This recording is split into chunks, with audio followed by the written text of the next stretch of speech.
Hello everyone, today we're going to work on this Bachmann F7, and it's a starter set engine and it's a pretty good version of it. Some versions of this have the white gears. Try to stick to the black gears. There's also a newer version of the F7 starter set, which is a completely new drive and they run great, but this one runs really well also. Especially look forward if you can find one that has knuckle couplers like this. This one's half and half, which I'm not gonna change. So if you have one like that, I would say it's worth taking care of it because they're pretty good, especially attractive with the Alaska paint scheme like that, Alaska Railroad. So without further ado, let's test it out. So it looks to me like it kind of wants to run, actually. And the light works, so that's also a good thing. So I'm going to take this apart and we'll have a look. So these are pretty good. Just like last week, I did that Lashlike GP38. And actually pretty good engines. I have a mix. I have some really expensive engines, and I have some really inexpensive engines. My favorite of all is always Kato, but I do have a lot of Lifelikes and Bachmanns, and you have to be careful to pass this coupler through the hole. And I have the, some expensive stuff with DCC and sound like Broadway Limited. It's got a lot of lubrication. I think somebody's been in here. The extra lubrication doesn't really cause any damage to the engine, but it's not necessarily needed. You just need a drop. That's all you need. I'm going to take a good look at it. If it's clean enough, I'm not going to relubricate it. So to take the chassis apart, all you have to do is remove these two screws here. And there's little insulators in here. You have to be careful not to lose that. Let me grab my screwdriver. This type of lubrication, you can remove that pretty easily with some dish soap and your toothbrush, which probably take a minute and do the shell that way. So the shell is actually in pretty good shape. Let's take a closer look at that. Wipe my fingers there before I grab it, but it is in good shape. Everything's there, present. Two horns are there, and also the ladders are not broken. So that's very good. Somebody really liked this engine. They took decent care of it. So there's a little bit of tape here to separate the headlight, so that the lubrication melted that. So let's just spread this out, see where we're at. There's my little insulator. Oh, there's a little light bulb. The light bulb fell out. But you have to manage your insulators. There. And this is what you get inside. There's a little drive shaft with a little worm gear on top of each truck. And like I said, plenty of lubrication. It's a SQ1 motor. Looks like 3 phases, which is fairly basic, but I find that these motors run okay. So here's what I'm going to do. I'm going to remove these insulators so I don't lose them. And the frame does not need any lubrication. So I'll remove the insulators so I don't lose them, and I'll wash the frame so it's more agreeable to handle. That's got way too much lubrication. So the insulators are pretty well stuck in there, so I'm not forcing them. They'll stay in there. And there's a lot of fuzz. There's fuzz, scenery foam probably. So that's gonna get removed and clean, and I'll do all that with my toothbrush. A bit of fuzz there. Probably in the gears and the wheels, there's the same kind of stuff. Let's do the frame first and then we'll take a look at the wheels. That makes a huge difference. I'll do the shell as well. That'll give it time, it'll give it time to dry out. And I do the windows the same. Yeah, Alaska Railroad, that is a nice paint scheme. Let's check out this motor. Might be good. I've got an old power pack on the floor and then just wires leading up to my workbench. So that doesn't take up any room. With all the extra lubrication, I'm wondering if the commutator might not be dirty. So I guess we're gonna clean that next. But this motor, I think, is gonna come around. Oh yeah, this is the worst I've ever seen. I've never seen that much lubrication in a commutator before. This is the part here, the commutator, with the two brushes. So that's not supposed to get any lubrication. It should be dry as possible. The motor brushes, they're made out of something called graphite. And graphite itself is a lubricator, so no need to add that. So it disrupts the electrical flow. How to clean that though, that's another story. Okay, we're in good shape now. So basically all I did was I took my little rag and I sponged up as much as the lubrication as I could. I'm afraid that it might come back. But if I put my test leads to it now, it's starting to run well.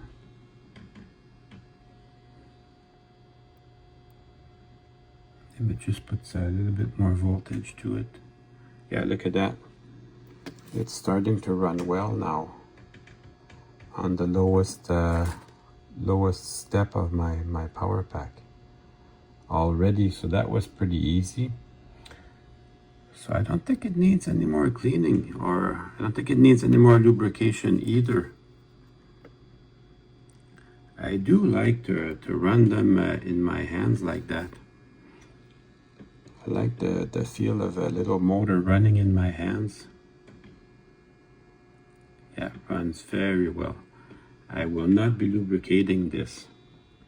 I am the #1 person that likes to open up his trains and clean them and relubricate them, but just remember, take note, 1 drop is all you need. We're in good shape now. I can take a look at the wheels. Now, this worm gear at the top here, it's good that it's got a lot of lubrication.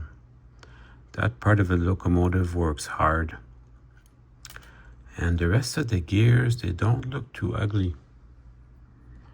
I might not do a lot to this. I might just end up, actually I have to clean these contact plates here.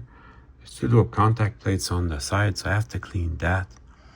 So I am gonna remove the side frames. Oh, these you just pull on them on the side. Easy breezy. I can't say Japanesey because they are made in Hong Kong or China. So that is that. Now I have access to the wheels and I'm not gonna spread them out. I'm just gonna clean these contact plates. So all I do is I do it with my rag. Got a nice yellow rag to match the shell. I'll just clean them like that. And I'll remove any extra scenery foam or anything that I find that's in the way.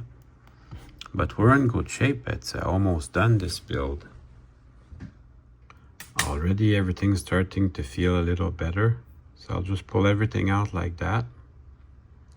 And as I turn the worm gear, I can feel there's not a lot of rolling resistance. It's got 2 little traction tires here. That's kind of cool. It's definitely going to help. If your wheels are full of oil, what do you think that does to the available traction for your locomotive? And then the next locomotive that comes after that, you get oil on your track. This little contact strip has to have a little bit of an angle. If you put too much angle, it'll make the engine work harder. So you have to balance it. It has to touch the frame, but not too much. So I'm going to do the same thing to the front one. So I'll test them with my finger just to make sure that there's no resistance. Resistance is futile. So that should be a pretty good runner. Check the angle of the contact strips. That should be good. So now we're ready to put everything back together. Okay, so I'll just start with the side frames here. You know, I have put them on backwards before. 100% I have done that. But that is not very hard to correct. Should you find one that the side frames are missing from, that it's a little bit of a judgment call. You can run them like that. They don't need the side frames to run. So that's something you have to decide for yourself. When I was in the train show a couple of weeks ago, they had an HO scale BL2, a Proto 2000, and they were running it with no side frames, which actually, to be honest, it bugged me, but it seemed to be running fine without them. Same with this engine. I know myself, I couldn't live with that, but if you're a beginner in the hobby and you feel like getting it and fixing it up and running it with no side frames, you can. That is the number one thing you should do when you're a model railroader. Number one rule, if you're having fun, then you're doing it right. I like to put the motor first, so there's a little dot at the top here. This is the top, and this is the bottom, no dot. So you put it back like that, and then I'll add the two trucks with their drive shafts. Make sure that your motor contacts this plate here. Then on that side there's another plate for that brush. Then we'll just add the two worm gear towers, and there's a little light bulb you can see, very simple, two little wires that contact the frame, and then we'll add the bottom part. So just make sure that this contact strip sits at the bottom of the frame, and then this tab here right in that open area there. So make sure that everything's set up properly. So I just start with the drive shaft. I turn it till it goes in, and then I'll take a look under it just to make sure that my contact strip is at the right spot. So if I can do that, then I can bring in the other half of the frame. Basically, you have to look at all this stuff at the same time. And the drive shafts have to be in, but they look in. They look like everything is good. See now, after I bring in the other frame half, I check for that contact strip. You see, it's stuck in there, so that's no good. It should be like this one. It should turn freely. This one's stuck in there, so the truck won't turn properly. So I'll just spread it out very slightly.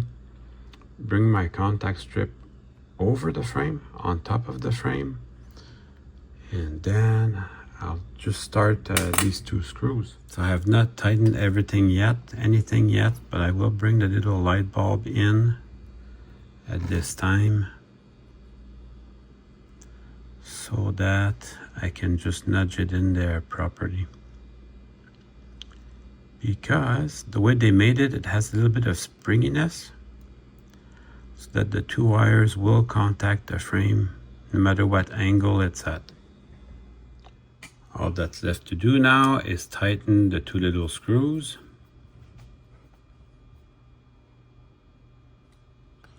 And then we will test it on the bench just to be sure. I have it on a very low setting on my power pack. But we have a runner.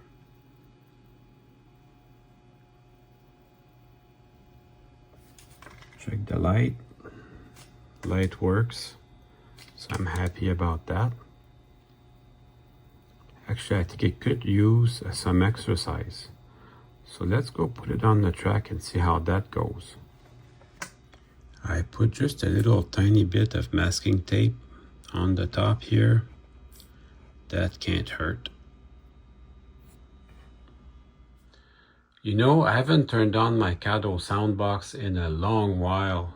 So what I've done, I've hooked up my Cato soundbox. And yes, by the way, it works on other engines like Bachmann.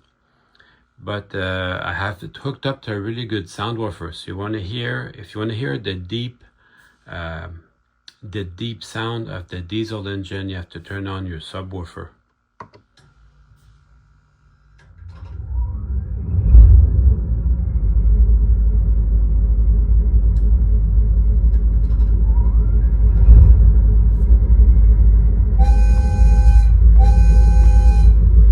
So let's see if it's going to run for us.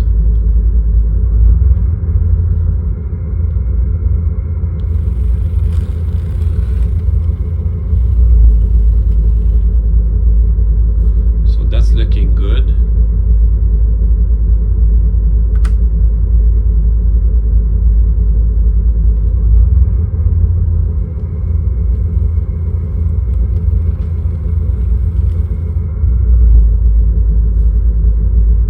So let's put the shell back on.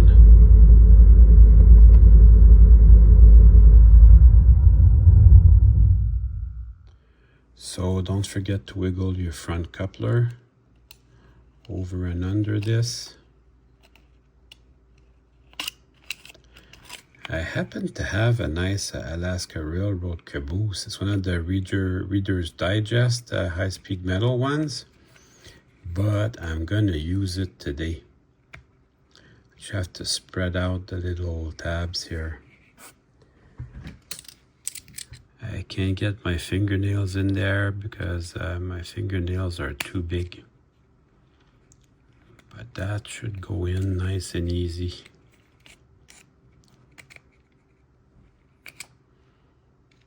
You have to spread out the bottom of the shell just a little bit, just to get it in there. Which I guess it's easier said than done. There you go, brand new engine. And now it's time to run some trains. That Cato soundbox sure is cool.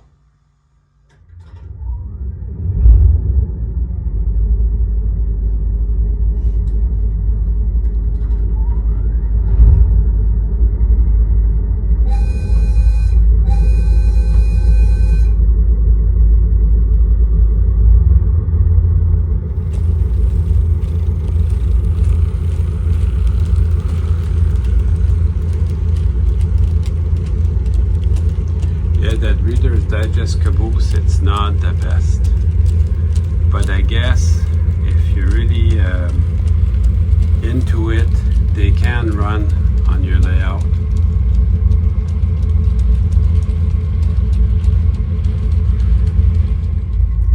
Yeah, I can't leave it alone like that. I'm going to see if I can swap out those wheels for something better. I had some Atlas wheels I wasn't doing anything with, so I used them for that. Let's test it out.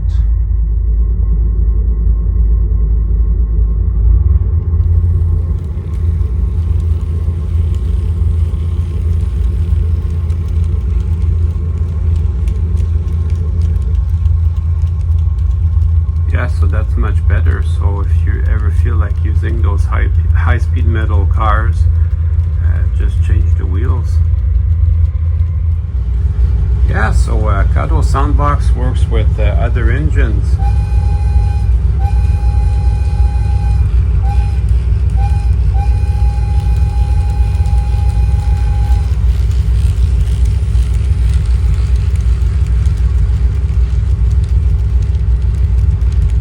It's a pretty good runner actually.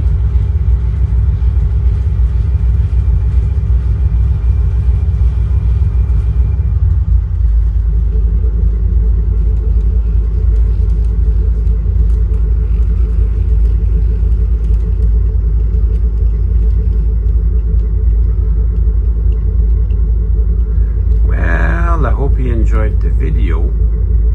I certainly had fun making it for you. Show you the stopping and starting up again.